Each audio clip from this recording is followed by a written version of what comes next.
Juste alors, pour vous signaler, alors j'ai adoré ça, justement pour, vous savez, on a parlé du livre de Tristan Banon à propos des femmes et de la violence des femmes, et puis comme tout le monde sait, c'est que l'histoire elle a été écrite par les hommes, hein, donc elle est faite, apparemment tous les héros sont des hommes, et là il vient de paraître chez un petit éditeur qui est diffusé par Atier.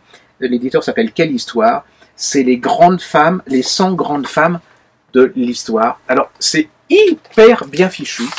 Je ne sais pas sur qui je tombe. Gertrude Stein. Voilà, Emily Davidson. Alors, Emily Davidson, vous allez découvrir qui elle est. Pour vos enfants, il y a très vite un petit résumé de sa vie. Et puis, les principaux épisodes qui ont fait l'importance de cette femme dans le monde et dans l'histoire. Alors, je vous ai... vous les connaissez pas, hein. Eddie Lamar. Vous connaissez Eddie Lamar? Eh ben, Eddie Lamar, c'était une femme, une actrice absolument célèbre, mais énormément célèbre. Elle est d'origine autrichienne, et elle était aussi elle était inventrice, hein, parce qu'il y en a, il paraît qu'on peut dire inventrice. Et elle a inventé des nouvelles technologies qui ont été utilisées plus tard dans les satellites et les téléphones portables. Vous voyez ce qu'on lui doit.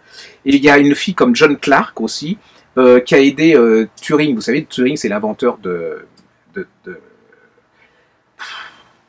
l'ordinateur. Et il a aussi, surtout, et c'est lui qui a permis à décoder les codes secrets de Hitler pendant la Seconde Guerre mondiale, mais de qui on se souvient de Turing, mais pas du tout de John Clark, qui, elle, il n'aurait pas pu la découvrir, décoder ce truc sans elle, et cette femme est aussi importante alors vous avez, je ne vais pas vous en faire des tonnes, hein, vous avez Wu Zetian, vous savez pas qui c'est.